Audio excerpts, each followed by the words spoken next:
Live from the 607, it's the Ocho Duro Parlay Hour, where we're talking everything going on in the world of sports. Join in the conversation on social media with the hashtag ODPH, because here we go.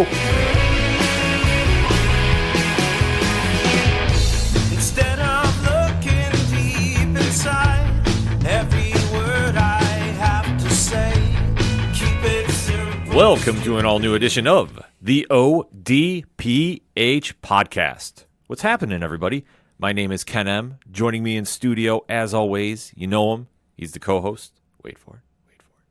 His name is Padawan J. Let me talk to you. Yeah, and boy, do we have a lot to talk about in the land of sports. And we definitely want to kick that conversation off after the show as well. So, Pad, after everybody gets on here in the podcast, where do they go? ODPHpodcast.com. Right on. Swing on over to the website. You can go check out all the social media accounts. Check out the Patreon link. Shout out to all our amazing patrons. One tier, $2 a month.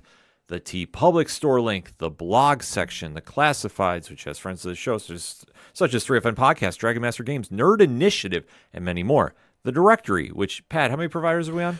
15,126. I don't question it. That is why he is the statistician to the stars. Also, make sure to check out the music section of the show as well, because we have to say thank you to all the great bands that let us use their music royalty-free that we get to play each and every week in and out, such as Brian Wolf and the Howlers, Shout at the Robots, Second Suitor, Floodlands, Tom Jolu, and many, many more. Basically, if it's anything and everything, it is the ODPH. You can find it at odphpodcast.com. Keep those conversations rolling. And if you're using hashtags on social media, well, why not use the hashtag ODPHpod? Kicking off this edition of the show, it's kind of crazy that we're already talking football. Yeah. The Super Bowl just ended a couple weeks ago. It's still fresh in everybody's mind. But we are already talking the next big event of the calendar year, and that is the countdown to free agency. Yes. So a lot of teams are making some moves. Some players are being designated for franchise tags. Some are not. We have the updated list, so let's go into a little speculation, shall we? Yeah, so these are the folks who have not received a franchise tag or even a transitional franchise tag. I know a couple teams use that today, Patriots included. So these folks will be unrestricted free agents once a free agency begins in the NFL, which I believe is a week from tomorrow as we currently record, March 13th. It's an extensive list, not going to lie. I'm showing Ken the list. It is rather large and in charge, so to speak. Yeah. I'm not going to go through the whole thing, but just some notable names from each position. Starting with the quarterback position, Kirk Cousins, Baker Mayfield, Russell Wilson, Gardner Minshew, Ryan Tannehill, Joe Flacco, Jameis Winston, Drew Lock, Marcus Mariota, the Maserati, Mitchell Trubisky's in there. Go back to Buffalo and back up. Carson Wentz is in there as well. The greatest quarterback in Buffalo history, Trevor Siemian, is in there as well. Nathan Peterman, the other Buffalo legend. The legend. Matt Barkley, another Buffalo legend. I'm noticing a trend here. But those are some of the notable names at quarterback that are going to be free agents. Wide receiver, Calvin Ridley, Marquise Brown, Gabe Davis, Michael Thomas, Tyler Boyd, Curtis Samuel, Odell Beckham Jr., DJ Chark, Darnell Mooney, Kendrick Bourne, Marquez Valdez-Scantling, Donovan Peoples-Jones, Chase Claypool, Julio Jones, just to name a few in the wide receiver list, because that one stretches the entire length of the page I am reading from. And oh, by the way, I should mention, this list comes to us courtesy of Mike Clay on Twitter. It's at Mike Clay NFL. He is an ESPN NFL senior writer, so I'm getting this list from his Twitter account. From the running back position, notable names in here. The deepest one, I think, in recent memory. Christ almighty. If all time. No, yeah, you're right, because like the entire NFC East is in here. Saquon Barkley, Josh Jacobs, Derrick Henry, Austin Eckler, DeAndre Swift, Tony Pollard, Devin Singletary. You've got J.K. Dobbins, Ezekiel Elliott, Zach Moss, Clyde Edwards-Helaire, Gus Edwards, Damian Harris, Kareem Hunt, Deontay Foreman, Cordell Patterson, Jerick McKinnon, Chase Edmonds, Nyheim Hines, Latavius Murray.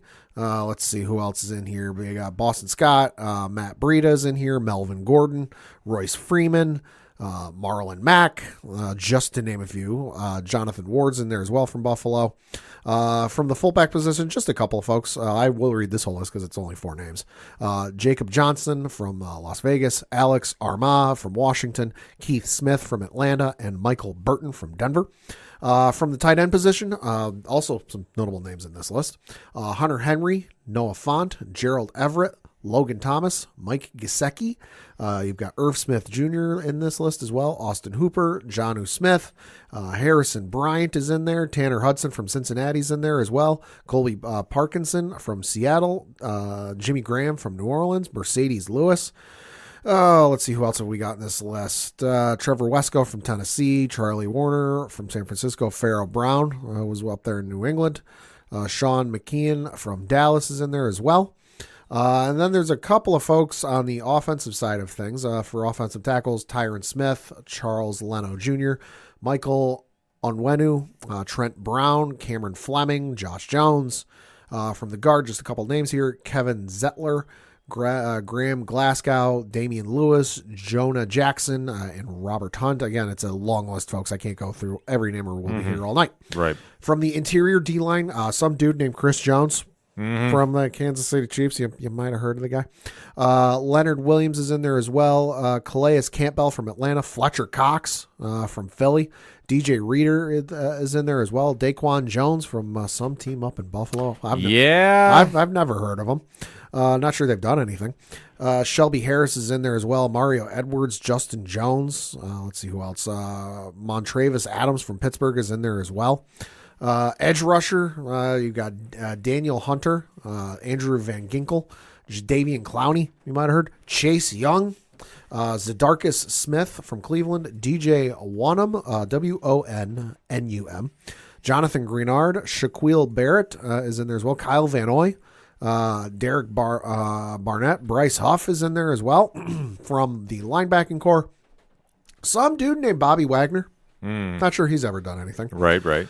Jordan Hicks is in there. Levante David is in there. Jerome Baker, Tyrell Dodson is in there. Kenneth Murray's in there. Anthony Walker. I almost said Antoine Walker. Crossing sports here. Anthony Walker is in there. Jordan Brooks. Shaquille Leonard is in there. Devin White. Chris Barnes. Mac Wilson from New England is in there. Willie Gay Jr. from Kansas City is in there, notably.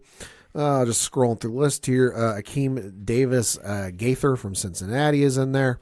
From the cornerback position, Kendall Fuller, Kenny Moore II, Steven Nelson, Stephon Gilmore. Not sure if you've ever heard of that guy. No. Darius Williams, Taviri Thomas, Miles Bryant, Michael Davis, Desmond King, Ronald Darby, Shaquille Griffin. Xavier Howard. You might have heard of that guy. Some dude named Eli Apple. Not sure he's ever done anything. And then from the safety position, you've got Xavier McKinney, Alohi Gilman from the Chargers, Kevin Beard, Julian Blackman is in there, Darnell Savage Jr., Jordan Whitehead, Kevon Wallace, Jordan Fuller, and those are the names, some of the notable names in this list. Yeah, suffice to say, there is a lot of moving and shaking going on with the NFL teams, and more players are getting designated for tags and not. Yes. So going into next week, there is a lot to keep an eye on. Because isn't also the NFL salary cap increasing Yes. next year? So teams will be signing some of these guys. They'll be signing some, but I think we have to take a look at the big names and really focus in on where they're going, because obviously this is going to impact the NFL draft. Most notably with the number one pick. Yep. Because it's heavily rumored that the Chicago Bears, who own the number one pick, are going to be trading Justin Fields, their quarterback, to somewhere. That's the current rumor. And that would open up Caleb Williams to come in, the projected number one pick from USC, to take his spot. However, it just depends on where these quarterbacks end up. And I know the hot name right now is Kirk Cousins. Yep. And we have to kind of take a look at what teams would need a quarterback. I mean, obviously Minnesota would like to keep him, but yeah, I think unfortunately he's fleeced them for enough money at this point. That's the whole thing. He did 3 years, $95 million guaranteed. Yep. And unfortunately, the postseason production, non-existent. Yeah. I mean, you can do everything in the regular season you can, but let's face it, we don't give out trophies for regular season. Facts. You only get one trophy at the end of the year, and that's if you win the Super Bowl. Cousins, unfortunately, was not the guy to get him over the hump. However, he still is a solid quarterback that he can go to another team and possibly bridge the gap between that and some of them they might find in the draft. So that being said, Pat, do you have any predictions about where you think he's going to wind up? Well, so I think we just got to run through the list of teams, or run through the teams that we think would need a quarterback here. AFC East, obviously the New England Patriots in the worst way possible. I know the current rumor out there with the Patriots is they want to take a quarterback in this upcoming draft, have him sit for a year or two, a la Aaron Rodgers, a la Jordan Love, a la insert recent rookie quarterback here. Learn the system behind a veteran quarterback that isn't the veteran quarterback isn't coming in as your future, isn't coming in as your next step. That is just the bridge to the next step. So obviously the Patriots, you got to figure in there. Pittsburgh's obviously one they got to look at, because their quarterback play the last couple of years since Ben Roethlisberger retired has been less than stellar. Cleveland obviously needs a quarterback, because are you going to keep Deshaun Watson around? He went down with injury. You really haven't gotten a successful return on investment with him, I would say. Through his first 2 seasons in Cleveland. The only problem there is the contract. Oh, yeah, no, That's going to be the biggest problem with that. So you got to figure out what you're doing with that, if you're going to keep him, if you're going to, sit on it, whatever else you're going to doing. The AFC South, Indy, I would say, might need one, although they've got the guy they drafted there last year, so you never know. Tennessee needs one, obviously, because, hey, Tannehill was their guy. They benched him. He's now gone from the team. He's going to be a free agent, and the guy they started last year, you never know. AFC West, Denver obviously needs one. The whole mess with Russell Wilson, with Denver letting Russell Wilson go. Well, let's talk about that for a second. They're letting him go. Eating $85 million. $85 million in dead cap space. God damn. How do you justify that? It's a bad breakup, and you got to rip the Band-Aid off. Seriously. That's all it is. Yeah, he is going to be another name that I don't know where he winds up. Yeah. To be honest with you. I mean, you think about the teams that you mentioned are already looking for quarterbacks. Yep. The issue, though, is he's not going to want to be – Kirk Cousins, I can see being okay with that. Okay, I'm a transitional guy, at this point. I've made my money. It is what it is. Russell, a couple weeks ago, a week or two ago, wanted to win 2 more Super Bowls in, the next 5 years. Well, I think the problem that you have, and he's mind you, he said that when he was still with Denver, and everyone heard that and went, with what pieces? Well, that's the whole issue you have with him, and it's not a bad one per se, but let's face it, he did amazing things in Seattle.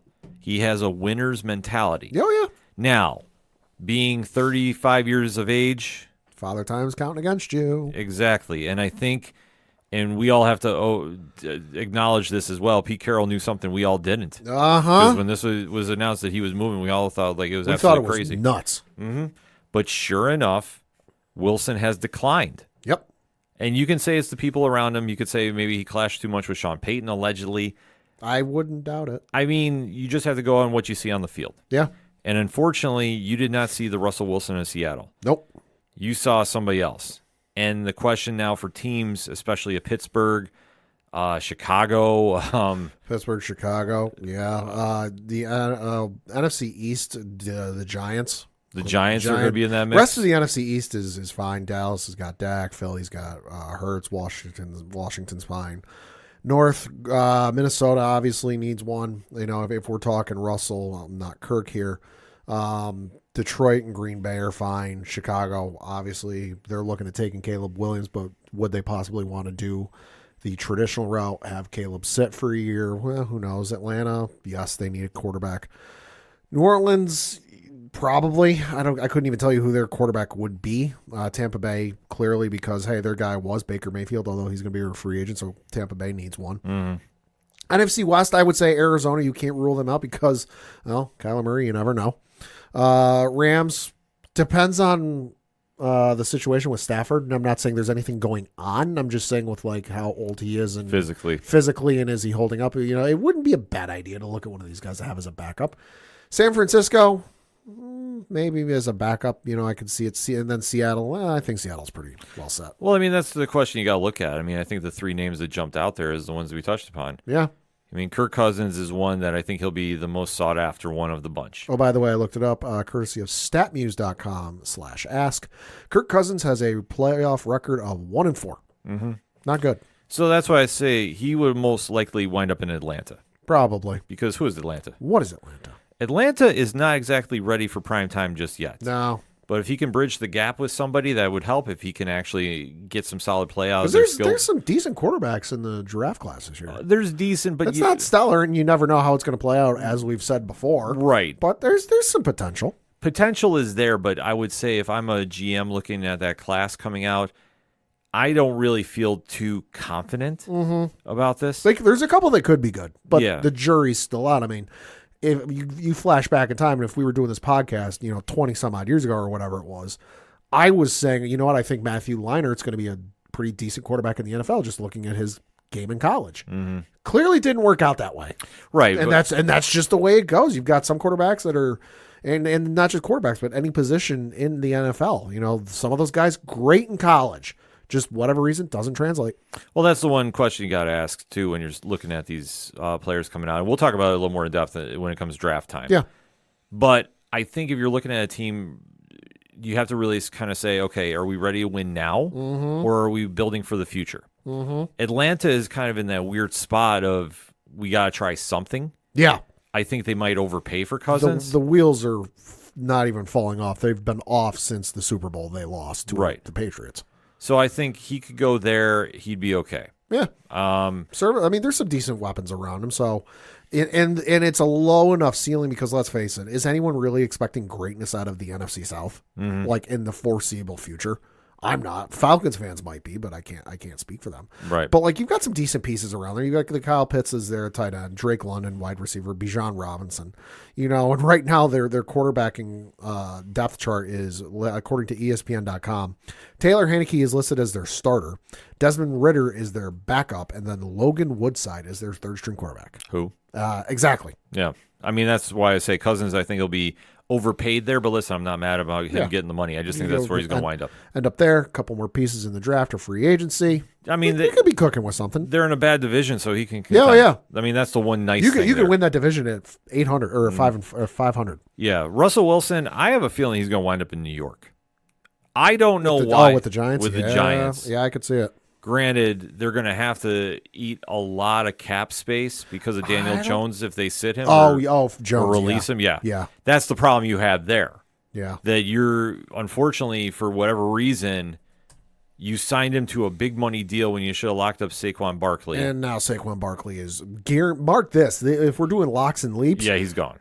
Barkley is my lock. He is gone. Oh, I agree. He's not coming back. And that's going to be a situation for the Giants where I think you're going to have to retool everything. So if you want to go get a quarterback at this on the free agency, I think Russell Wilson might be the one for you. Right. Because he's playoff tested, and especially in a division where Philadelphia is still going to contend. Dallas is a contender, whether anybody wants to give him credit or not. Washington, the jury is out. Oh, my God. I just looked up the cap hit Daniel Jones has. Fuck. Yeah. So according to Spotrac.com, their tracker they have for NFL team salary caps, the number one team with the most salary cap space right now, according to the Spotrac, is the Washington Commanders with over $96 million in cap space. Lowest is your Buffalo Bills, who are actually under or over the cap by $40 million, according to Spotrac. Giants are middle of the road there. They're league average. They're right below the league average at 16. They currently have a little over $41 million in cap space. The number one cap hit, because when you click on the team, it sorts it automatically by cap hit highest to lowest. Number one cap hit, Daniel Jones, $47,105,000. Yeah. Oh, It's a bad contract that they're not going to be able to get out of. I mean, they will really have to take a hit and just really take the loss there. Because unfortunately for Giants fans, the experiment's over. The Danny Dimes era is not there. right. And They never was. Well, that's the whole problem. They never built up a line and run. Ooh, they might have an out. According to the contract on Spotrac.com, there is a potential out in 2025. So they might have to sit on him for one more year and then bye. Well, they're going to have to. I mean, that's the problem. But if they want to get Russell Wilson there, which would make sense. They're going to have to do some real... Well, thing is, they're going to have to do some real shenanigans in the finance department and what the Giants is going to earn its pay that day. Yeah, so they'll have a lot to work with. The big X factor coming out of the quarterback position is Baker Mayfield. Yes. Baker wound up getting himself into a new contract. Uh-huh. I think it would be advantageous for Tampa Bay to try re-signing him. It'd be smart, yeah. But I think that he could wind up going to a sleeper team like the Patriots. I would take it. Or he could go possibly to a Pittsburgh. I wouldn't doubt that move happening. Pittsburgh would be wild. It'd be insane to Oh think my about. God. But I think that might be a closer possibility to happen. Yeah. I don't think he's going to back up anybody, but I think he'll be a plug and play right now. Yeah. And he could be somebody that bridges a gap. Yeah, I agree with that. The other one I can see going to New England is Joe Flacco.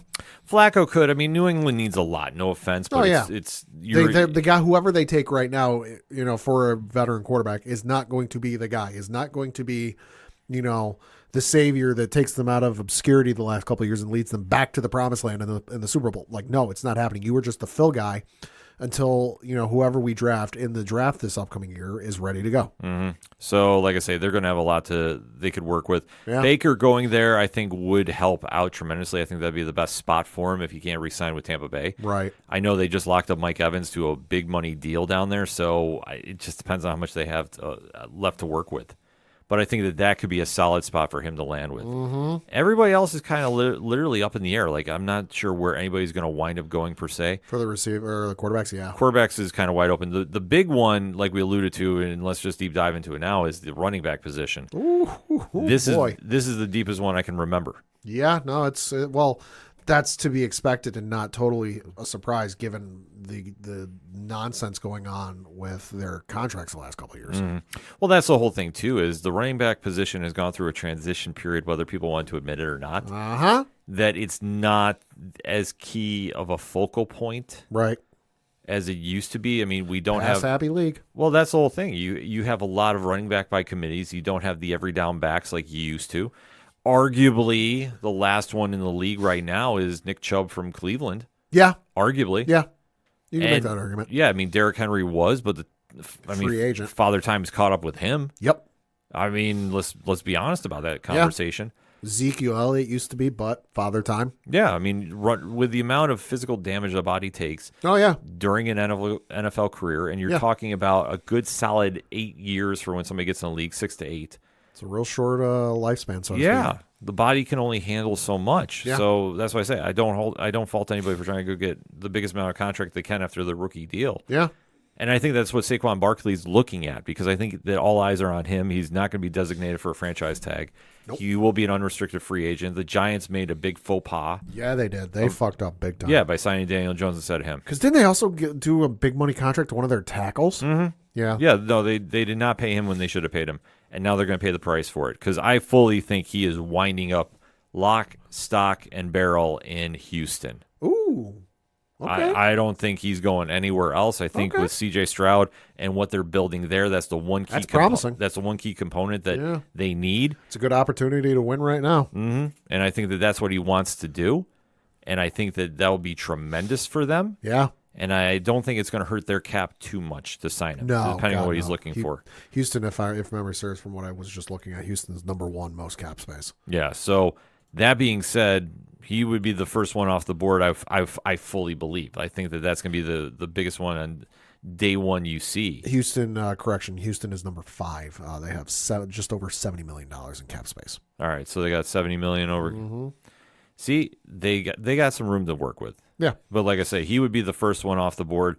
Next up would be Josh Jacobs for me. Yeah. But I'm going to say right now, I think he just re-signs with the Raiders. Probably. He'll take a few calls, and I'm sure some rumors will pop out about who's giving him a call. Well, half the NFC East, I'm sure, will give him a call. Well, I'm sure he'll take the best money available. I mean, 26 years old, and I could see him ending up in Philly.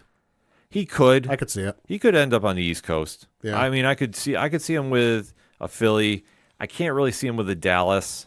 No. But I think Dallas hasn't really been known for their run game. Sorry, since the Emmitt Smith days. Well, that's the whole point. I think that he's going to want to go somewhere where he feels he has the best chance to win. Yeah. I think the Raiders do have a great chance to win. I mean, we talked got about a shot, yeah. We talked about starting quarterbacks possibly winding up there. I mean, we have to think about what the Raiders are doing. Yeah. I think they're going to look more so in the draft than they're going to look for any free agents right now, because I fully think that Antonio Pierce knows what he has with Josh Jacobs, and I think Jacobs knows about what Pierce is bringing to that team. That's why I think he stays put. I could see it. I just don't see him doing it, and they don't want to give him the cap. Listen, he's going to entertain offers. If he can get a better one to go, sure, go ahead and do it. I just don't think it's going to be anywhere else that he can do other than maybe Philly. Yeah. Philly would make sense. Yeah. Win now mentality. Yeah, I don't think the Patriots, even though, because the Patriots just don't have enough to win now. No. Unless he's going for the money, it's not going to be worth it. I mean, if to him. Belichick were still there, I could see it. Maybe. It upped the percentage a little bit, but Belichick's not there anymore. It would up it, but I don't think it would do it that much. Yeah. The other big name for running back is Derrick Henry. $10, Baltimore. Baltimore makes the most sense for him Yeah. because unfortunately he is on the decline, Yep. being at that age of 30, Yep. and with the amount of tread on the tires. Yes. That's going against him. Yep. With Baltimore, you have a solid run game no matter where you go. And you don't have to be an every down feature back. Exactly. So I think that is the best landing spot for him. Uh-huh. I know Miami was in the mix, Oh, please no. but the problem you have there is you have a chain Yeah. who is solid but did get hurt last season. Yep. Did not exactly look the best coming back. Like he looked solid, but yeah. but yeah, he still looked fine. I mean, they had Mostert too. I don't think he's going to be coming back there. Probably not. But with that being said, I mean, it could be a running back by committee there as well. And it just depends on what they're going to get out of Derrick Henry, because we have to remember, being at that age with the amount of tread on the tires, you could have another situation like Dalvin Cook. Yep. And if I'm the Dolphins, I don't know if I want to do that per se. No. They've been making moves to get some players in there. I mean, Josh Jacobs would help them tremendously there. I just don't know if they're going to wind up doing that because, like I said, a chain you can make a lot happen with, Right. but you just need a complementary piece. With Derrick Henry, though, I don't know if he fits that road. No, I don't think for so. him. Baltimore is much better suited for him. Yeah. So I could fully see him wind up there. And then everybody else that's in the running back class, I mean, we already went over the name. Austin Eckler is going to be another big name that's mentioned around. Yeah. I could honestly see him winding up in Philly. Yeah, I could see it. I could see that because he's more versatile on the passing game. Or maybe a feature back in San Francisco with McCaffrey. That could happen too. I mean, I think McCaffrey could use The nice 1-2 punch. Right. Maybe up in or maybe up in Detroit. Well, I mean, it just depends on who's got the money for it. Yeah. That's going to be the big factor there. Yep. But I think that you could see a lot of the running backs really get kind of the best position they can because, like, they're going to get paid, but it just depends on where the best fit is. Mm-hmm. And then lastly, I think for the wide receiver position, I never thought I would be saying that the top name to go get is Calvin Ridley at this stage. Yeah, no, I know Patriots unofficial GM, Matthew Judon, is doing his campaigning for him to come because Calvin Ridley tweeted on March the 4th, "Boys make these accounts and play GM," to which Matthew Judon said, "He know me or something? Well, anyways, come to the Patriots." So GM Judon doing his best. Well, you have to think about with him, obviously being out the year Yep. from suspension for gambling. Yep. He came back, looked very strong with Jacksonville. Oh, yeah, he did. If I'm Jacksonville, I would have locked him up. That would have made the most sense. But then again, it's Jacksonville. right. We know who runs that team. Yep. So Hi, how you doing? We know you're listening. what's going on, guys? That being said, I mean, you're in a situation there where like Ridley can really go to a team and help out. Vegas, maybe? Vegas would make sense. Be a nice 1-2 punch there with Devontae. I'm going to say something wild. I'm going to say Buffalo. I know nobody's talking about it, but the deal there is with Stephon Diggs' contract. And I know that is tied up in literal cap space hell. So are the Buffalo Bills. Right. But if they're going to start retooling and moving some players, I could see Ridley sneaking up there if they can rework Diggs' deal. Right. And if Diggs really wants out of Buffalo, which I don't think he does, I think that's just a lot to kind of, get teams interested in maybe making some moves. Right. But I don't think he really wants out of there. But if he did, Ridley could be solid and they can go get somebody in the draft to bail out. I mean, the Bills still have Shakir up there. He could slide into the 2 position. I think he's better as a 3, but he could still slide in there. Christ almighty. Y'all got $16 million in dead cap money. Yeah. Fuck. Well, like I say, the Von Miller deal they could get rid of. That would be fine to do. Yeah. That would clear up a lot. Yeah. It'll take some working. Yeah, which I mean, Diggs ain't even your biggest cap hit. It's your quarterback. Oh yeah, with Josh, but Josh he's reworked his deal every year Right. since they signed him to it. Right. Because he did the Patrick Mahomes thing. Oh, yeah. So he's reworked it to get people money. He's still getting paid up in Buffalo. Trust me, I'm not worried about Josh's paycheck. I don't think Bill's Mafia would make sure he's personally taken care of if need be. So I'm just saying, like with him though, he keeps reworking it every year. Diggs is a little more tougher, but they could make something happen there. And then, like I say, with Von Miller off the books, that would do something. Dawkins, I think, is fine with his contract. I know some people were mentioning that could be a cap deal, but I don't think that's that bad. Deion Dawkins currently a $16.6 million cap hit. Yeah. They're not going to release him by any means, but the Bills will have to do some work. But like I say, they could free up something. Calvin Ridley, I could see winding up there. I could think of one person you can get to make you happy to give for a little bit of money. Tyler Bass. Yeah. $4.4 million. There's a little bit of change there. It's a little bit for a kicker that's very inconsistent. I'm not talking about that playoff game. No, you're not. Just putting it out there, folks. No, I think with Ridley, though, leading this class, it shows that the wide receiver position is not exactly booming per se. Right. I know that the Bengals did the smart move by tagging T. Higgins. Uh-huh. Probably the smartest move of the free agency, in my opinion. I've had Tyler Boyd at least twice in the last couple seasons in fantasy. He has done nothing for me. Well, the one thing is when Joe Burrow goes down, they have a big drop-off in quarterback play. Yeah, that's true. So you have to look at the position. And I think for Cincinnati, which I've said on record here many times, they have the best wide receiver core in all the league.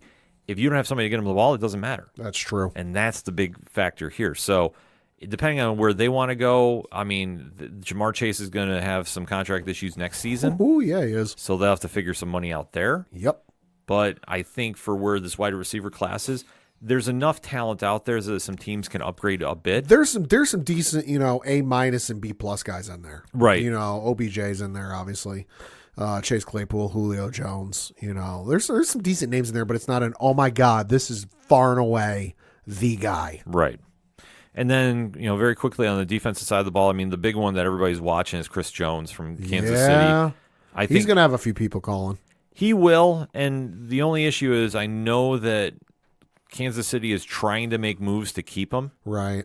I just don't know if it's easy. I just don't know if it's going to be enough. And mark my words, if they lose him, oh, that's going to be rough. Them going back to the Super Bowl is going to be extremely tough. I'm going to say, if we're talking percentages, if they lose Chris Jones, the percentage of them going, even just making it back to the Super Bowl, not even winning, at least 10-15% drop.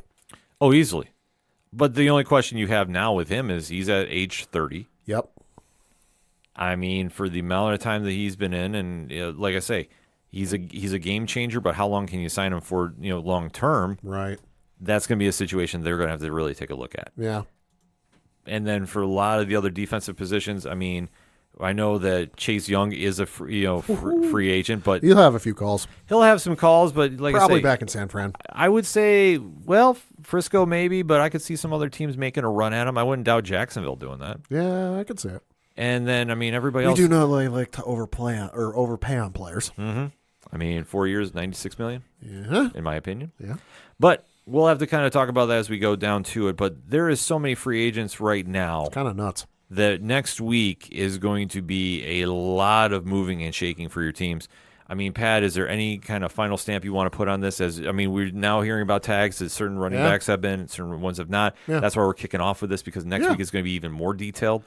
I'm interested to see where some of these guys go because, when you look back at these teams that have won the Super Bowl, since the turn of the century, the big name guys have made the difference, but it's a lot of times these smaller guys that at the time your team signs or the team that wins the Super Bowl signs that you might sit there as a fan and go, why the fuck are we signing this guy? Yeah. And then come season's end, they've made a handful of key plays that have really changed the outcome of a game and really swung things in your favor. And this is where I think a lot of times, yes, the NFL draft matters and, those guys do certainly pay dividends over the course of the year. But more often than not, it's the guys you get in free agency that make the biggest difference when it comes to how your season goes. And this is potentially where a Super Bowl winning move can be made. Mm-hmm. Yeah, I fully agree. That's why it's always kind of a hand-in-hand move with the NFL draft. Yeah. Which the draft is just wrapped up the combine. Yeah. Not a lot happening there. I know the fucking 40-yard dash that one kid hit. The 40-yard dash. 4-2-1, 40. Holy that's the only one that really kind of stood out. That and the defensive guy from Penn State who ran way faster than he should for a defensive guy. Oh, I agree. Holy shit. That was the only headlines, but they weren't really the sizzle reel, so to speak.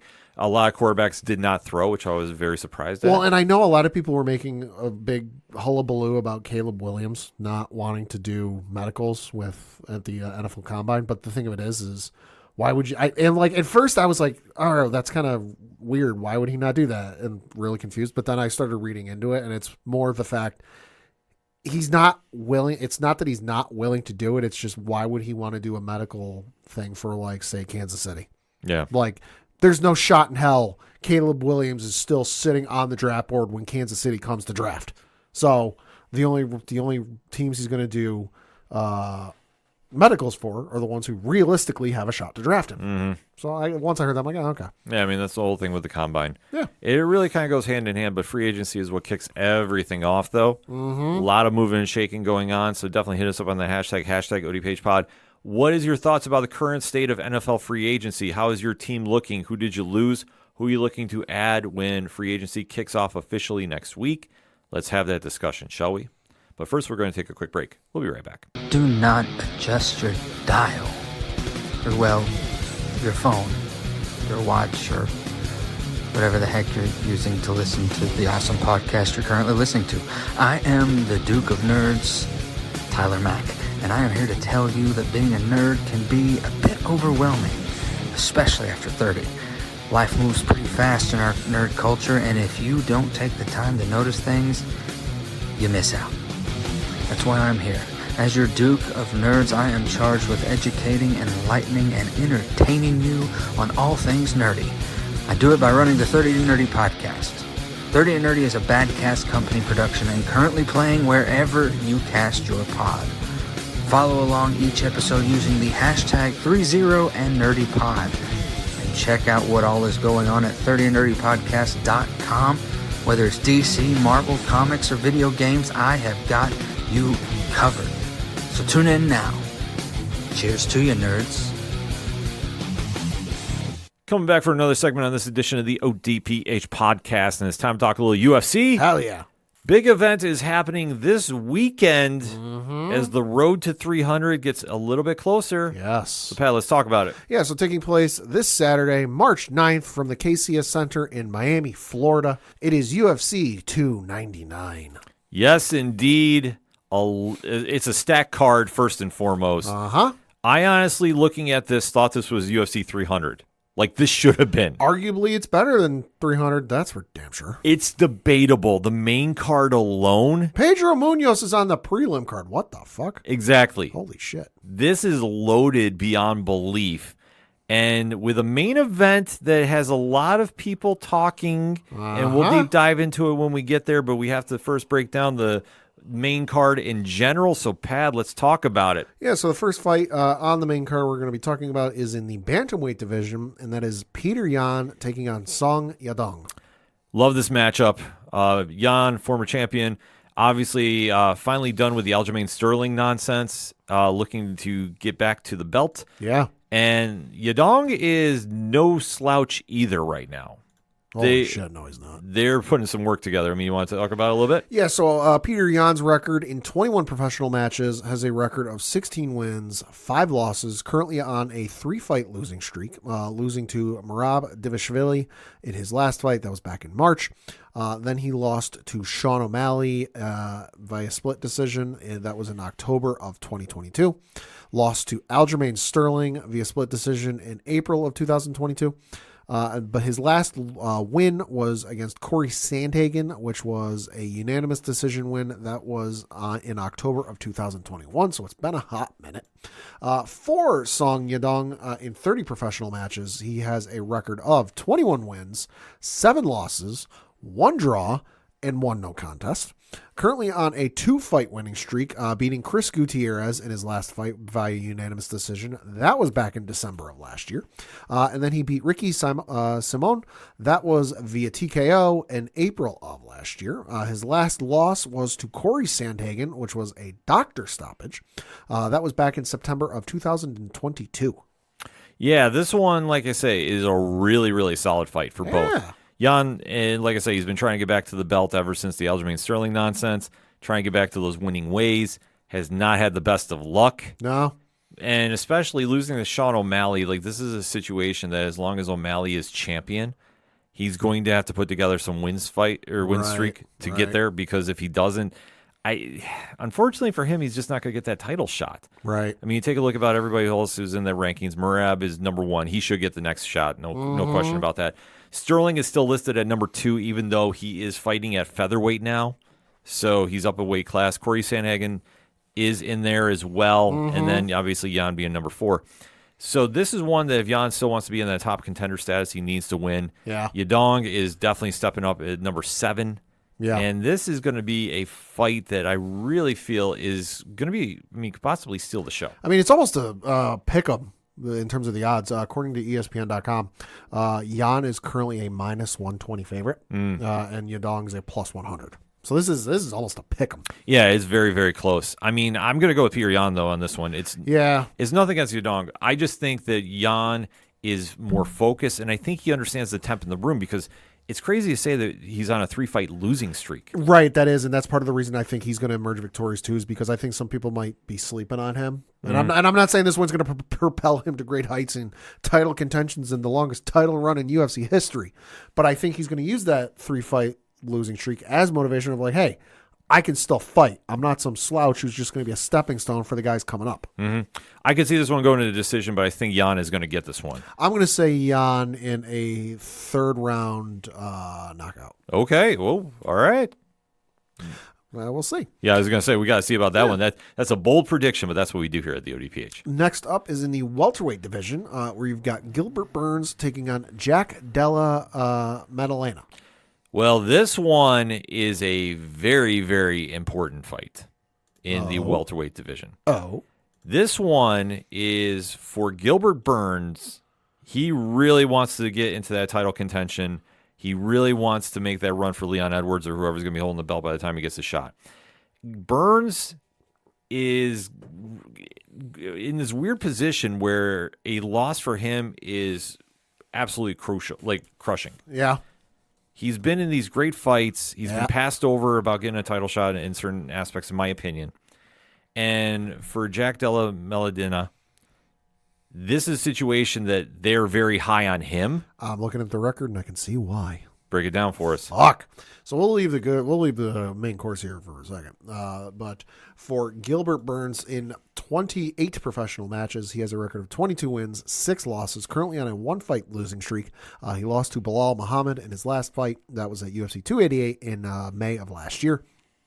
Prior to that, was on a 2-fight winning streak, beat Jorge Masvidal via unanimous decision in April of last year, submitted Neil Magny in January of last year, lost to Khamzat Chimaev, although at this point, who the fuck hasn't? That was debatable. That was the close one, though. Beat Stephen Thompson via unanimous decision, lost to Kamaru Usman, so again, nothing really to, hold your head about. But he also beat Tyron Woodley, Damian Maia, Gunnar Nelson, just to name a few. And then you got Jack Della Maddalena. And holy fuck.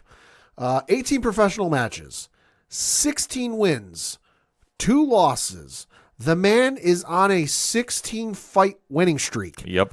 Lost his first professional fight, which was for a federation called Eternal MMA. That was in March of 2016. He got knocked out in the 3rd round. Then he came back for the same Eternal MMA about, then 2 months later, got submitted, lost that. He has not lost a fight since May of 2016. His fight breakdown, like the breakdown by wins, 2 by submission, 3 by decision, 11 by knockout. Yeah. God damn. Yeah, he is definitely fast-tracking for a title shot. I would say so. And for him to get a fight against Burns, mark my words, if JDM beats Burns, he's going to get a number 1 contender match. You would have to say so. Easily. I know the UFC is real high on Shavkat. He's only 11th. Right. Maddalena is. But that's how much faith they have in him against Burns. Burns is 4. Yeah. Holy shit. That's why I say this is going to be crushing if Burns loses. Yeah. Because he's going to wind up sliding down. I'm not going to say he's going to be out of top 10. He'll slide at least 3-4 spots, though. Yeah, he's going to really take a drop down. Yeah. So that's going to be the big problem here. Yeah. And then for JDM, if he gets this win, like I say, you can't deny him that number one contendership. I don't know who he would fight. I'm not even going to try speculating about that, but he'll be in that conversation. It's going to take a lot of moving parts. Yeah, like I could see him, if he beats Burns, he'll jump up to at least 4. At least. Yo, give me him versus Colby. Yeah. Well, you know what? Ian Gary gave the best post-fight speech ever about Mr. Colby Covington. Ooh. And he says he wants to retire him. And I'm on board. The speech is incredible if you haven't caught it online. So if he does, I'm a big Ian Gary fan. Yeah, I was going to say we'll all be cheering for Ian on that one. But for this fight, though, current odds, according to ESPN.com, is JDM minus 170 and Gilbert Burns is a plus 140. Closer than I thought, which is good. Yeah. Which is good because this one, honestly, I hate going against Burns. I really do. But I think if anybody has a chance to stop JDM, it's him. I'm going to say it's JDM. Dude is on a tear, and I don't know if there's anybody who can stop him. Yeah, this is going to be a real test for Burns. And it's crazy to think about, but at his age, he really needs to show why he's still an elite fighter. And I hate saying that because he is a great fighter, but this is one of those situations that unfortunately he's locked in this division. And if he still wants to stay relevant in that title talk, he needs this win worse. I am going to say this is going to go to decision. This will be a real test for JDM. Yeah, I'm going to agree with you there. I'm going to say split. Ooh. I don't think this is going to be one-sided. Like this will not be unanimous by any stretch of the imagination. I think it'll be unanimous, but it'll be a close unanimous. Okay. It's not going to be an ass whooping, 30-26, unanimous. I think it's going to be like a 30-28. Yeah. Well, could happen. Next up is in the welterweight division, and it's Kevin Holland taking on Michael Page. The big signee of the UFC in recent memory is finally here. Michael Venom Page. Making his debut at the UFC. Yes, which I know he has a soft spot in Pad's heart because of the Pokemon stuff that he does. MVP is no joke. If you've never seen him fight, skilled striker, is really going to put the pressure on Holland, and you're in for a real treat with him. Kevin Holland, what can you say about him that he doesn't already say himself? He is a fighter that literally will fight anybody. I believe he has the nickname of Big Mouth from Dana White because he talks a lot during his matches, like a lot. Yeah. But I will say this: he goes in there and he'll scrap with everybody. So he's somebody that this is a perfect opponent. Yeah. It's a good measuring stick. Yeah. This is a great one for MVP. I still will say this: as much as I'm a fan of Kevin Holland, the personality. Okay. This is MVP. Yeah. This I think that he's going to go in there, and I think MVP knows he needs to put on a show a little bit. Oh, I think so, yeah, with as much hype as he's coming in there with. Yeah, I mean, and I think the only thing that Kevin Holland could have in his favor if he makes this into a grappling match. Ooh. His wrestling is not spectacular, in my opinion. Yeah. But it's better than MVP's. So looking at the records for Kevin Holland, 36 professional matches, 25 wins, 10 losses, 1 no contest. Currently on a 1-fight losing streak. He lost to JDM, Jack Della Maddalena, via split decision back in September of last year. Prior to that, was on a 2-fight winning streak. Defeated Michael Chiesa with a Darce choke submission. That's still wild to me. In July of last year. And then he beat Santiago Ponzinibbio with a knockout in April of last year. Lost to Stephen Thompson with a corner stoppage prior to that. Lost to Hamzat Chimaev with a Darce choke prior to that. And then for one, Michael Venom Page in 23 professional matches, 21 wins, 2 losses. Currently on a 1-fight winning streak. He beat Godi Yamuchi with a leg kick TKO. That was a Bellator 292 in March of last year. Prior to that, he was on a 1-fight losing streak. He lost to Logan Storley via split decision in May of 2022. Prior to that, was on a 6-fight winning streak. So hell of a record there. No, I'm going to agree with you. Listen, it's nothing against fucking Kevin Holland. Kevin Holland is a good fighter. I got a lot of respect for the guy. It's MVP all day. Yeah, I think it just unfortunately he's going to be the stepping wrong stone place, here. the wrong time. Yeah, because I think for Holland, I mean Holland could pull off an upset. Which sure, it's possible. I'm not saying this is going to be, an absolute like different class level here. Sure, this is just one that if he gets into a standing match with MVP, it's done. He needs to take this to the ground and just grind this out. If he doesn't do that within the first 2 minutes, it's already done. Right. Just my call on that. And then in the co-main event of the evening, it is a lightweight division matchup with Dustin Poirier taking on Benoit Saint Denis. This is wild to me. I'm sorry, this is wild. Saint Denis is ranked 12th. Uh-huh. Poirier is number 3. Ooh. So that's farther than the 11-4 we got earlier. Yeah. I mean, what can you say about Dustin Poirier? Uh-huh. Superstar in the sport right now. Yeah. Never has been in a bad fight to my knowledge. Not that I can think of. He's always willing to fight. He's built to that Cerrone anytime, any place, anywhere mentality. Beat Conor McGregor twice in a row. Yes, he did. Embarrassingly. Hi, Coach. Yep. And in this kind of situation, he's a fighter much like Gilbert Burns. Yeah. He's in a weird spot Yeah. because he's nearing the end of the fight career for him. Currently 35 years old, just turned 35 back in January. Right. But when you talk about the battles he's been in. Yeah, that's true. Fights dating all the way back to his, holy fucking shit. Yeah. His first professional fight. Now, mind you, this is professional. This doesn't count any amateur stuff he might have done beforehand. His first professional fight was for a federation called US MMA.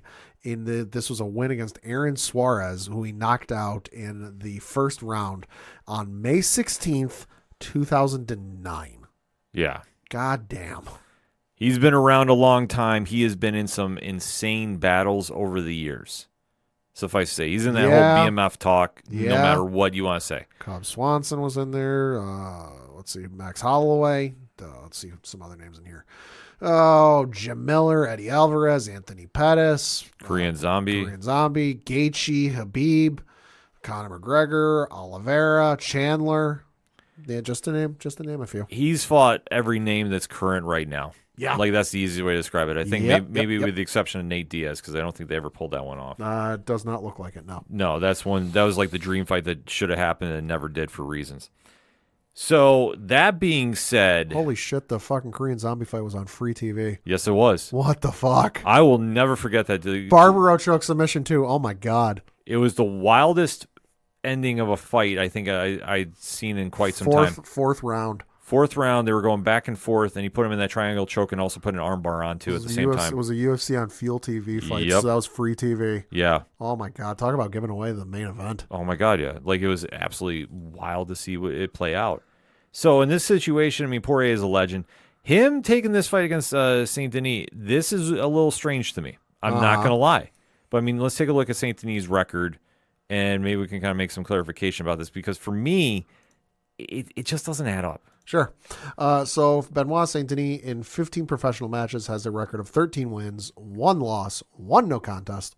I'll break down the wins. 4 are by knockout, 9 are by submission, none are by decision. So he is currently on a 5 fight winning streak. Knocked out Matt Frivola in his last fight. That was UFC 295 back in November. Knocked out Thiago Moises. That was in September of last year.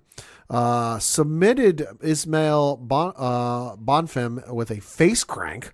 That was back in July of last year. Then he knocked out Gabriel Miranda with punches back in September of 2022. Got a rear naked choke submission win against Nicholas Stolze. That was in June of 2022. His last and only loss came to Elziu Zaleski dos Santos. Was a unanimous decision loss. That was in October of 2021. Yeah. So, I mean... Dude is like an everything or nothing kind of guy. Yeah. God damn. Which, this fight will be entertaining. Yeah, There's will be. no question about it. But I'm just like, looking at the records, I don't know, it just doesn't add up to me. Uh-huh. I mean, maybe, I don't know, what do you think? I mean, it's certainly a little odd, but we've seen these guys come around every now and again where it's like, yeah, they've got no submission or no decision wins. Yeah, and they want to put on a show. This is going to be an absolute show. All highlight reel. I am taking Poirier, though. Okay. I don't know about you, Pat. I'm going to roll the dice here. I'm going to say Saint Denis. Okay. He's going to get lucky. He's going to catch Poirier with something that he wasn't quite ready for. This could definitely happen. I mean, the thing is, Poirier is going to stand in that pocket. He's going to take some damage. They'll make this an entertaining fight. Uh-huh. If Poirier wins, though, the next fight, I don't even know where we go. Right. Like, he'd have to call somebody out. I know it won't be Conor. No. But he's going to have to call out somebody to get some kind of, buzz going. Because I would say, I fully think if he gets this, he's going to want to make one more run for a title. Probably. I don't know if he's got enough to get to Machev, though. He would need a lot of help with that. He'd need at least one more win. Yeah, I just don't know if he can do it at this stage. I don't. I'm not rooting against him. I love Poirier. Right. Every time I hear the James Brown song come out, I'll get hyped. But in this situation, I think he's got one more left in him at least, and then we got to figure out where we go from here. Yes. Maybe, just maybe, we can pull off that Nate Diaz fight because of reasons. I don't know. Ooh. I don't know. I just got to put that karma out in the You world. never know. But then we get to the main event of the evening, the fight we're all here to see. This is for the UFC Bantamweight Championship, and this is Sean O'Malley defending his belt against Marlon Vera.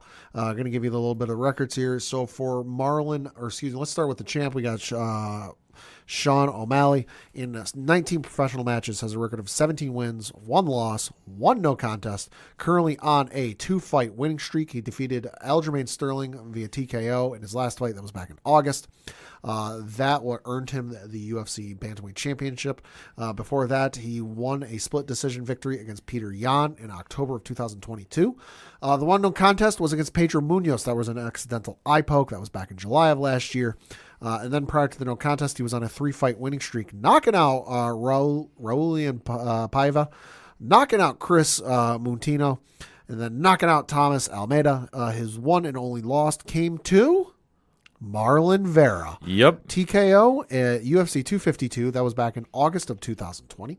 Then you flip over to Marlon Vera in 32 professional matches, has a record of 23 wins, 8 losses, 1 draw, currently on a 1-fight winning streak. He beat Pedro Munoz via unanimous decision. That was back in August of last year.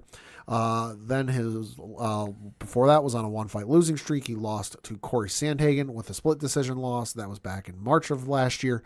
Prior to that was on a 4-fight winning streak, knocking out Dominic Cruz in August of 2022. Unanimous decision win against Rob Font in April of 2022. Knocked out Frankie Edgar in November of 2021. And a unanimous decision win against Davey Grant. That was in June of 2021.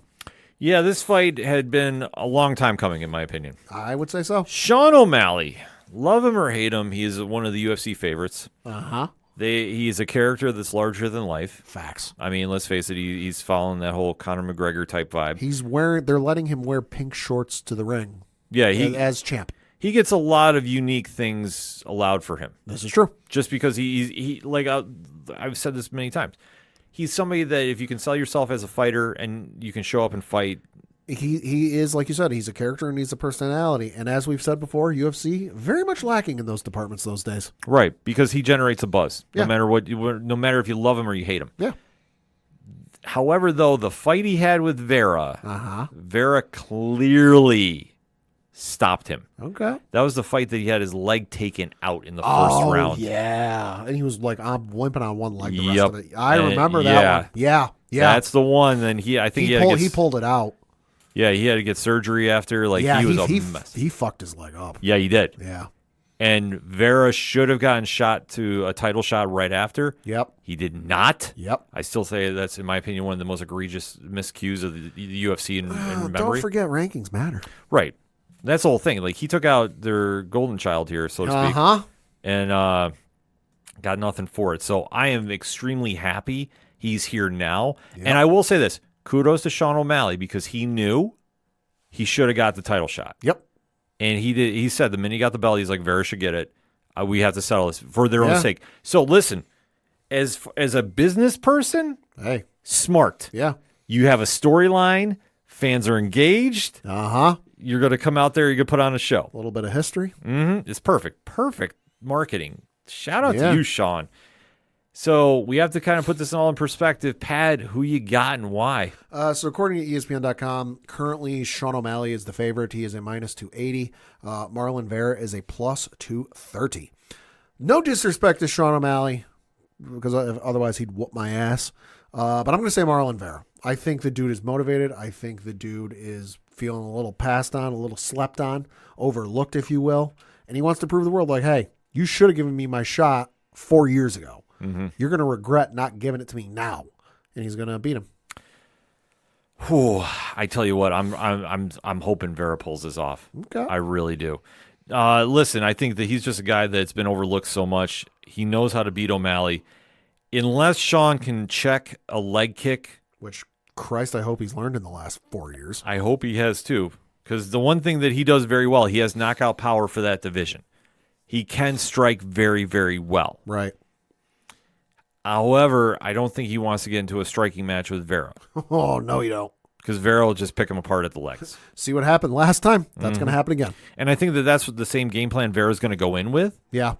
It just depends on if O'Malley has evolved enough to go take that. Now, I think he has, but I still like Vera in this one. I think Vera is a safe pick. I think he's going to win this via decision. Okay. I think unfortunately, like it's not going to be like a knockout, sizzle round, sizzle reel, anything like that. Right. Because I think, one, O'Malley understands the temp in the room. He has to be patient about this. Okay. And I think what he's going to do is be very methodical about this pacing. Sure. I don't think he's going to go super crazy trying to get a knockout early. Probably not. I mean, he might be feeling a little fired up because obviously there is doubt that he can beat Vera. Right. And it's a great storyline to follow. I think for him, his keys to victory, he's got to keep that distance and he has to check those leg kicks. Yeah. Because I think that is exactly what Vera is going to throw at him. For days. Mm-hmm. And I think the problem that O'Malley's going to have to do is he's going to have to stick and move a lot. Yeah. I don't know how his wrestling is these days.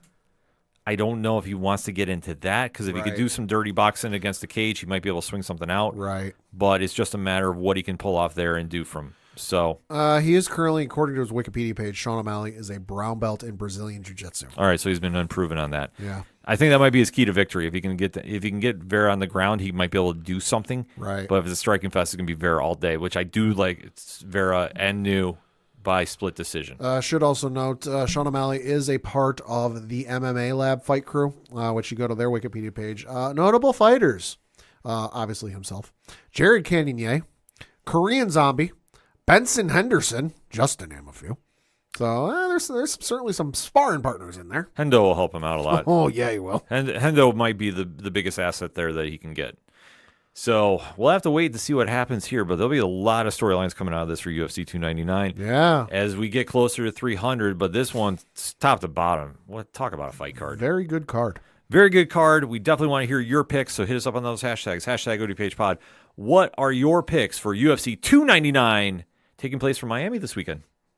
So definitely hit us up. Let us know. We're going to take a quick break. We'll be right back.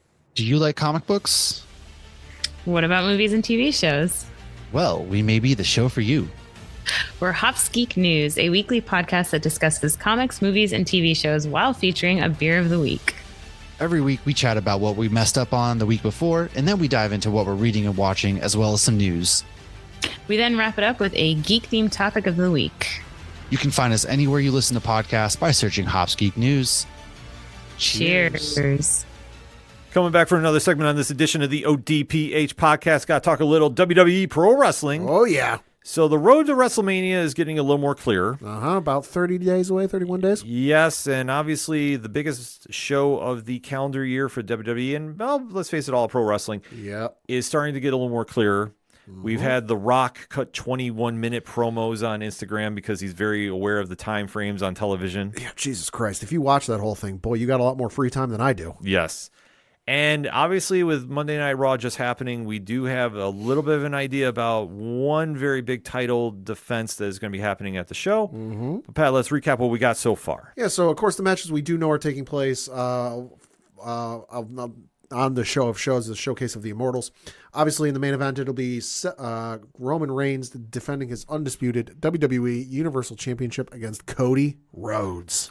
Yes, the match everybody's been waiting for is finally going to happen. The other one we know is going to be Seth freaking Rollins defending his World Heavyweight Championship against Drew McIntyre. The heel of all heels. Doing the Lord's work. Good God. Did you see anybody see the footage of him leaving the show last night? I love the caption he put on the tweet where the people were booing him, and he used the Simpsons quote. Are they saying boo? No, they're saying boo earns. Yes. Oh, my God. While he's playing Cult of Personality. Uh-huh. Driving away. A legend. Dude is doing the Lord's work. Yes, let me he just is. say. Then the other matches we know are currently going on. You've got a singles matchup for the WWE Women's Championship with Io Sky defending her belt against Bayley. Yeah, this one's starting to pick up some storyline steam, which is good. Dakota Kai did the heel turn on Bailey. Everyone saw coming. Yep, everybody had been waiting on. So well, everyone except Bailey. right. So now it's a question of who's going to help Bailey fend off Damage Control at Mania. Well, there was one name you could have thrown out there, but with the current rumors going on where she's going to land, probably not likely. Yeah, Sasha Banks, a.k.a. Mercedes Moné, has been tagged about being somewhat involved. There's a lot of online speculation about it. Yep. It's not to say it's not happening, but with the amount of promotion AEW is doing for their big business show with the dollar signs, You and better deliver. they have to really deliver. I know there's a lot more speculation we'll break down on Wrestling Night Live this week, but let's just say this. If this falls through, this would be a very bad loss for AEW. Yes. And this would be WWE's gain. I fully, though, think in that role will be Jade Cargill. That was my guess because they set up that whole angle on SmackDown last week where Dakota turned on Bailey and there was the whole they beat her up in the ring and then they went backstage and you saw who's the GM there? It's Nick. Nick Aldis. Thank you. Nick Aldis. I forgot the last name there. Nick Aldis was courting, I guess you could say, or bringing into his office trying to convince Jade Cargill to sign with SmackDown or whatever it was. So you got the out or intro, I guess you could say, with that one. Now another matchup we know is Rhea Ripley is defending her Women's World Championship belt against Becky Lynch. They're setting this one up very nicely. Yes, they are. I have to say, after coming out of the Elimination Chamber, this is starting to pick up a little more steam as well. Yeah. Kind of interesting how they're doing Nia Jax and Liv Morgan involvement. Liv, I understand. Yes. You know, the whole Nia thing kind of just, it should be me and them. You lost. Calm down. Yeah. I wouldn't doubt. I don't think they're going to turn it into a triple threat with Liv, but I think Liv might end up interfering with the result of this match. And then, because Backlash is the next one after this, and that's the one in France, I wouldn't doubt we get a triple threat with Rhea, Becky, and Liv. I think maybe at some point, I don't know if they're going to put Liv in that for a triple threat. Okay. I don't know. Like, it's a great idea, but I don't think they're going to do that. I have this sinking suspicion they're going to do almost like a scramble match. Ooh. And that's where you're going to see like Liv versus Tiffany Stratton versus like something like the Elimination Chamber, something like Money in the Bank, but they'll do a little different style. Okay. And then the other matchup we know is going to be a singles matchup for the WWE Intercontinental Championship with Gunther defending his belt against... We got to wait and see. It was announced on Monday Night Raw that there will be a gauntlet match on the March 11th episode of Monday Night Raw, with the participants being Bronson Reed, Chad Gable, J.D. McDonough, Ricochet, Sami Zayn, and Shinsuke Nakamura. Mark the tape now. Chad Gable is winning that. That would make the most sense, but then it also kind of begs the question, why is Sami Zayn in there if not him? To throw everything off. Ah, okay. Because Sammy would make a lot of sense business-wise. Right. And Sammy is the ultimate underdog. Gunther is such a dominant champion. Yes. But the fact they circled back to Gable and they did that promo segment. Uh-huh. And this year is all about finishing the stories. True. I'm sorry. I will be shocked if it's not Chad Gable. Right. Which would be a WrestleMania moment unlike any other. Sami Zayn, see, he's kind of in this interesting situation in my opinion. Okay. He is in that Kevin Owens. He is in that Baron Corbin type of plug and play. Yeah. Like, they had their WrestleMania moment last year. Yeah. And it's not to say they're not worthy of having another one this year. They absolutely are. Need to have one every year, though. Right. And if the storyline is, Sammy is the underdog and he's not getting that chance, I think in this situation, it would make a lot of sense for him to just come up short again. Sure. And then you could set up something later. But I think Chad Gable getting this one-on-one would be huge. Nobody would see it coming, but the storyline is there. And I think it would be wonderful if they did this. The only other thing, which I'm throwing this out there, but I don't think this is going to happen, is if they just said we're going to have a 7-way. Oh, I have heard rumors of a ladder match. Yep, throw a ladder in there and let them go to town. Historically, ladder match with the Intercontinental Championship at WrestleMania, historically good. Yes, and if they have everybody involved that they do for the gauntlet match, makes perfect sense to me. I'm all right with it. So I'll have to wait to see about that. But yeah, those are the matches we know right now. Any speculations on what we might see for some of the other ones? I know the tag belts aren't up there for men's or women's. Well, the tag belts I think are all going to be Awesome Truth versus Judgment Day. Well, I could see it. Yeah. I think that's going to free because they're going to wind up getting the belts. Awesome Truth is, Yeah. and that will free up Damian Priest to do the cash in Okay. that night. I fully think that's going to happen. Okay. As far as the U.S. title on SmackDown, I know everybody thinks it's Logan Paul versus Randy Orton. I'm still sticking to my guns about this one. Okay. I fully think that Logan Paul faces L.A. Knight Yeah.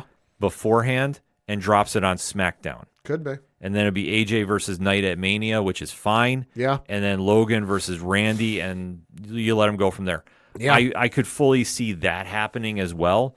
The women's tag team titles, I'm not sure who's going to exactly defend there. I'm going to say probably a triple threat between Kabuki Warriors and then I'm trying to think of the other, Zoe Stark and Well, they're getting their match next week. right. But I'm saying the Kabuki Warrior. I'm going to say it's going to be a triple threat because there's going to be some sort of shenanigans involved that turns it into a triple threat. I would love to see it actually be a fatal four-way with the champions, and then you take one team from Raw, one team from SmackDown, one team from NXT, and go from there. I think that would be fun. I think that would make a lot of sense. That'd be a good feature for the folks down in NXT. Yeah, I think because NXT is going to get somebody. Like I say, Braun Breaker is going to get a big profile match too. Yeah, I don't know against who. could be. I think if they wanted to do, if they really want to go for something crazy, what they should do is just do the ladder matches for the mid-card titles. Yeah, One on night one on night two. yeah. And let everybody go crazy. Call up Ilya Dragunov for a night. Braun Breaker versus Ilya Dragunov. No, My only wish is if they do the Andre the Giant Memorial Battle Royal at Mania this year and not on the SmackDown before, I hope Joe Gacy gets involved in the Battle Royal because he's from that area. I'd love to see it. I'd love to see Gacy get on to Mania in Philly because he's, like I said, from that area. Yeah, there's a lot of different ways they can go about this. But Yeah. for 2 nights of WrestleMania, they're setting it up nicely. We got our first announcement of who's going to be in the Hall of Fame class. Paul Heyman, Absolutely well deserved. well earned. Yeah, we were talking about this on when we were watching AEW Right. for the Revolution pay-per-view off air, the Nerd Initiative wrestling team.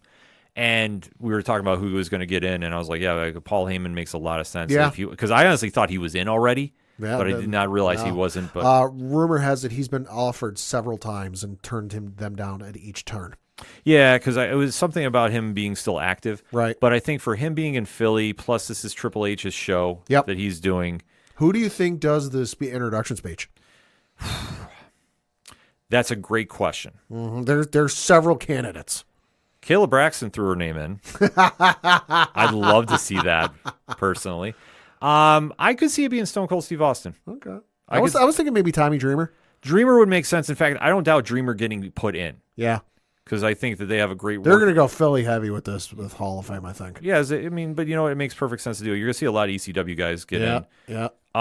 I've heard Haku's name has been mentioned. Yes, Haku would be amazing. Yes, I think he would be. I know Tom Craven, who's in the background here, is definitely marking out about that as we were recording. All Philly. Yes. So, I mean, they have so many different directions to go, but that's the nice thing right now is we're going to start seeing the pieces get put together. Yeah. As we get to Mania, I think the pacing has been fine for it. Yeah. I know there's having Rock, Roman, Cody, and Seth on SmackDown this week. Yep. So I fully imagine they're going to load that up. That's why I say don't doubt Logan Paul versus LA Knight on the show. I just want LA Knight to be featured in the Backlash pay-per-view so I can hear the fans in France go, LA Knight, we. It's going to happen. I need that to happen. There's no question about that. But WWE had a solid week, but we definitely have to Yeah. give some flowers out to AEW. Absolutely. As much as I don't like their programming, I got to give them credit for this. Yes. AEW Revolution was probably their best pay-per-view they've done. Okay. But more importantly, it was the final match for Sting. Yes. And I will say this, and if you're a longtime listener to the ODPH, you know Pat is not a fan of AEW. Nope. However, though, you got to give the Devils their due for this one. I do. Absolutely. No, I feel they handled everything was still because while I didn't watch the pay-per-view, I did see the little vignette they filmed with Sting at the movie theater. It reminded me of Clerks 3, though. Oh, okay. That was the scariest thing Okay. for me. I was like, oh, my God. So I did love the vignette they filmed with kind of like the retrospective in photos, and then that leading to the entrance, which, hey, fun fact, the lookalike Stings from his early days and then the NWO Red days, those were his sons, which is an awesome fact about that whole entrance. But no, and then just finding out that like he went over and he won in his final match, which makes all the sense in the world. Beautifully handled by AEW. Yeah, we have to give them their flowers on this one. Even acknowledged it on Monday Night Raw. Yeah, which, I mean, It goes to show, folks. Go ahead and sit there and tell me Vince is still involved. Do you honestly think with fucking AEW and everything going on there that he'd give them the goddamn time of day to even acknowledge something that happened on their programming? Exactly. And I was going to say, too, if you don't think the wrestlers and powers that be don't watch each other's show and have their respect for the wrestlers, like I say, that was a prime example. Triple H made sure that got done in there. I know Pat McAfee and Michael Cole made a point to get that in there as well, too. Yep. As they should. Sting is a legend in the business. The match itself was absolutely insane. I know some people freaked out online because panes of glass, which Rich actually called on Darby Wrestling Night only Live. needed 14 stitches, though. It was an insane bump. But the thing about it is, this is how Sting wanted to go out. They wanted some kind of really insane match to do it. They did it. The only thing that was not AEW's fault, but they ran out of time during the pay-per-view feed, but they posted him right online, the post-farewell speech. Oh, okay. That was the only thing that was a hiccup, but it is what it is. That's the trouble with live TV. Yeah, but I fully say they handled it perfectly. Yeah. It's a great send-off for Sting. I'm sure he'll be an ambassador to the company. He'll do something. Much like how AEW or WWE has Legends deals. Yeah. I fully think Sting's going to have one with them. Could be even like a trainer, backstage type person. I could see him doing backstage a little bit because he was really having fun doing it. Yeah. But I think it's going to be more of a Legends deal type deal that they do. But Yeah. listen, we want to make sure we give them their flowers about this one. So Tony Khan and Powers to Be, because we do know you guys listen to us. Hi. Uh-huh. Nice job with that. Yeah. That being said, hit us up on that hashtag ODPH pod. Let's talk some pro wrestling. What are you feeling about WrestleMania? How's it shaping up for you? Is your matches fitting your appetite for pro wrestling that weekend? Because it's going to be a long weekend for any wrestling fan to go check out the shows. And what do you think about Sting's last match with AEW? I think it was handled very well. So does Pad. So we definitely want to hear your opinions about that. And if you want even more pro wrestling talk, well, make sure you tune in every Thursday night, 8 p.m. Eastern Standard Time, to Nerd Initiative YouTube and streaming services networks for another edition of Wrestling Night Live. That being said, we're going to take a quick break. We'll be right back.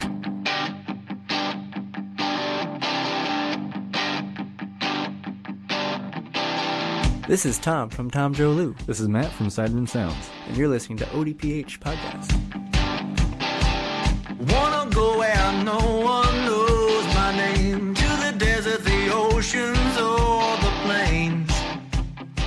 'Cause I wanna... Coming back for the final segment on this edition of the ODPH podcast. Pad, what you got? Got a couple things to talk about. First of which is obviously being the local minute and looking at the standings for the Federal Prospects Hockey League. That is, of course, the league where our local Binghamton Black Bears play in, and the Empire Division. Another week, still in first place. Let's go. For the Binghamton Black Bears. Through 40 games played, they have 26 wins in regulation, 6 losses in overtime, no wins in overtime, but they do have 2 shootout wins. In first place with 88 points, they are ahead of Motor City in second place with 73 points. Danbury's in third place with 67 points. Elmira's in fourth place with 49 points. And Watertown is in fifth place with 42 points. Looking at the schedule from this past week, they had just the one game. It took place on Friday, March 1st. They were on the road playing the Elmira River Sharks, and they lost by the final score of 6-3. Looking ahead to the games they have this upcoming week, they got a couple of games this weekend. Both of them are on the road. First is Friday, March 8th at 7:05 p.m. Eastern. They are taking on the Elmira River Sharks. Then Saturday, March 9th, 7 o'clock Eastern, they are on the road taking on the Danbury Hat Tricks. But fear not, folks, you don't have long to wait, because Friday, March 15th, they do return home for a 3-game series. They're home all next weekend, playing the Mississippi Seawolves for 2 of those games, and then they're playing Elmira for the 3rd game. But for more tickets, information, all that good stuff, you can go to binghamtonblackbears.com. Then we got to talk a little bit of college basketball, women's college basketball, in fact. Yes. Because we got to give our flowers and give our due and give our congratulations to Iowa's own Caitlin Clark, who became the all-time leading scorer in NCAA history, men's and women's, passing Pistol Pete Maravich for the all-time record. Pistol Pete Maravich scored 3,667 points in his 3 seasons at LSU from 1967 to 1970. Caitlin Clark passing that mark, which, hey, kudos to her. It's impressive as all hell. Amazing feat to accomplish. So congratulations out to her. Yeah, so definitely we'll see what happens next. Obviously, they've got the tournament coming up, so we'll see how far she goes in the women's basketball tournament. But then she's expected to go to the WNBA in the upcoming WNBA draft. So we'll see where she goes from there. Easy number 1 first pick. Oh, absolutely. Like the biggest no-brainer. You know what I do if I'm the team with the number 1 pick, though? Let it run the full time limit. Yeah. Just to make people really sweat it out. Then we got to talk some baseball because, hey, we are in the middle of spring training. Yes, we are. Major League Baseball season does kick off here at the end of the month here, so we're about a little over 3 weeks away. A couple of notes from the stuff going on in spring training camp.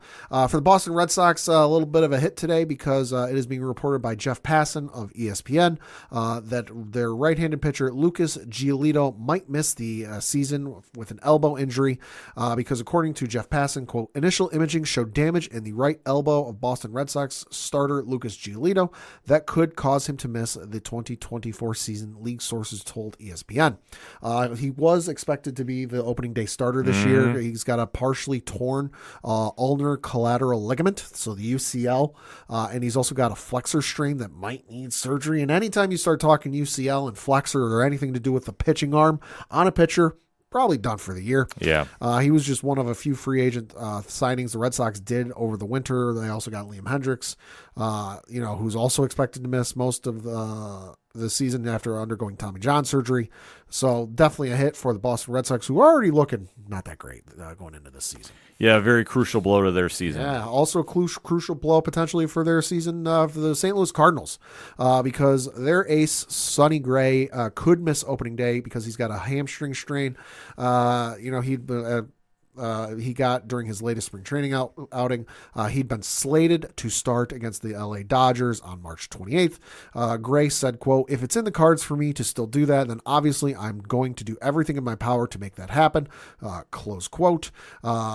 President of Baseball Operations, John Mozeliak said, quote, we've had some encouraging news that it's a mild strain, not going to put any return to play date on it.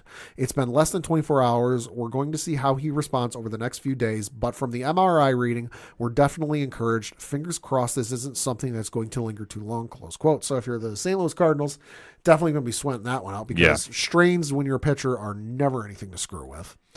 Speaking of injuries and stuff, and hopefully nothing too serious, hopeful speedy recovery to Ronald Acuna Jr.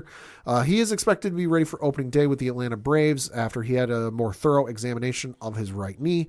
They didn't find any serious issues. Acuna did say, quote, I don't know when I'll play again, but I feel like I can play today. I can play every day, but I've got a boss. When they tell me you can play, I'll play, close quote. I mean, listen, he came off a stellar season last year. He was the first player in baseball history to hit 40 home runs and steal 70 bases, and he was a unanimous choice for MVP after he hit 337 and 41 home runs, 106 runs batted in. So dude's crucial to that offense, so hopefully he is going to be ready and good to go for the season because he is electric. Yes. Then we got to talk a little bit of the Houston Asterisks because just Verlander is going to be opening the season on the injured list. He's got right shoulder inflammation during the offseason. But hey, listen, the dude is 41 years old, so that's, I think, to be expected at this point. You're throwing that hard. And then lastly, certainly not leastly, in the most absurd baseball news of the week, and that's quite saying something, the Philadelphia Phillies extended pitcher Zach Wheeler to a 3-year, $126 million contract extension. He's 33. He turns 34 here at the end of May. So when the baseball season is in the midst of things, he's going to be 34. But yeah, $42 million a year for a pitcher. Good for you, man. God damn. Pretty sure he's a Boris guy. Yes. So that makes all the sense in the world. Yes, it would. Speaking of Boris guys, Blake Snell, still not signed. Yeah, I don't think that's going to be changing anytime soon. Also, if you've seen the latest renderings of the Las Vegas A's new stadium, go back to the drawing board, folks. That sucks. Yeah, not exactly the creme de la creme at first stages, so we say. No. So we just got to put that. Two quick football notes before we head on out here. Very sad news came down via Sunday morning when we heard about the passing of Chris Mortensen. Yes. Longtime reporter for ESPN. Legendary. Covering football. Just class act, top to bottom. Passed away at the age of 72. I know he was battling throat cancer for 6 or 7 years. Yeah, for quite some time. Stage 4. Yeah, so Devastating loss. Yeah. I mean, you've seen him over the course of the time. Like, always would come in with news, always just, integrity, and especially, too, like, he was breaking news about Peyton Manning all the time, too. Like, they had a very special bond. So it was absolutely gut-wrenching to hear about his passing on Sunday morning. If you haven't seen the tribute video with Adam Schefter narrating it, I know it's on the ESPN YouTube page. Definitely give that a watch. It's a couple minutes, but it's a very touching tribute. Absolutely. So on behalf of our entire team here, our deepest condolences go out to his family, friends, and fans all over the world. Like I say, I've grown up watching Chris on ESPN for coverage for the NFL for years, and seeing that news, man, it absolutely rocked me on Not the Sunday. same. No, definitely not. And there was also a retirement that we definitely have to mention too. Yes. From the Philadelphia Eagles, Jason Kelce. Jason Kelce has announced an end to his career 13 years in. Tom Craven now has ran in the studio about this. Nobody likes us and we don't give a fuck. Yes. Jason Kelce was truly the embodiment of Philadelphia sports. Dude was a professional's professional. Yes. So, like I say, he's charismatic as all can be. Wearing the Mummers suit after they won the Super Bowl in the parade. As much as that Super Bowl pains me, I do enjoy the video of that. Yes. He absolutely embraced Philly. Philly embraced him. His speech for his retirement might be one of the greatest retirement speeches I think I've ever heard. Yeah. Just like say, not a dry eye in the house for that. And just, he will be featured somewhere on television. I'm not even saying commentary. He could be like, I can see him doing like the game show route. Yeah. I think he's got a big future doing something like that. Strahan better watch out. He's gonna be coming for his job. Yeah. You are absolutely right. Strahan. Seriously, like that whole gap's gonna get filled with Jason Kelce. Yes. Yes. I was gonna say he'll be amazing on that. Yeah. Like, he's gonna be on television. Podcast is doing well enough. Yeah, New Heights is doing very well. He'll be good. He'll be good, so we wish him the best in retirement. This is gonna be done. I don't think he's gonna re-sign 1 year with Kansas City to say so. He is Philly true and true. And like I say, if you get the chance to go watch his retirement speech. Even if that gets thrown out as a possibility in his household, if you've seen enough videos with his wife, his wife won't let that happen. Right. No, she's amazing about that. That's why she did not support Kansas City wearing any jersey down there. Philly through and through. Philly through and through. So definitely congratulations to Jason on a hell of a career. Canton will be calling for him very, very shortly. Absolutely. And then, like I say, mark my words, we're going to see him on television one way or another within the next 2 years. Mark my words. Easy. Go Birds. On that note, for anything and everything that is the ODPH, you can find it at odphpodcast.com. That's it for the sports edition. So for the one and only Pat Owanjay. Fuck the Astros. I'm your host, Ken M. Thank you as always for listening to the ODPH podcast. We'll see you next time.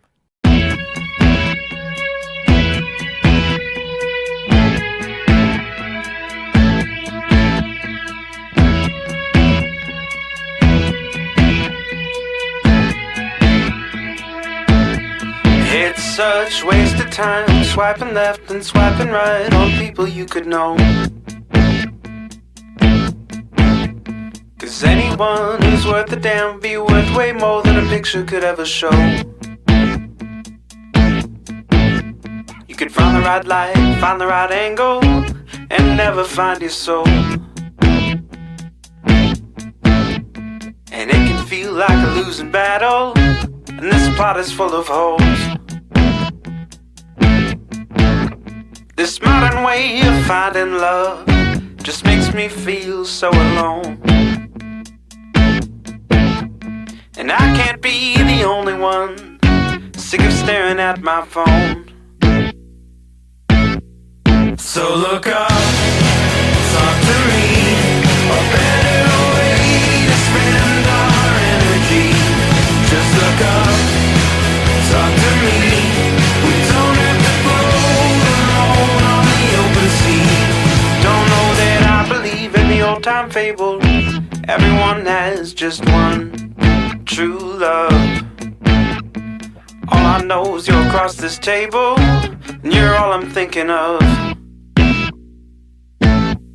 So look up, talk to me, a better way to spend our energy. Just look up, talk to me. We don't have to float alone on the open sea. Ooh, ooh, ooh, ooh.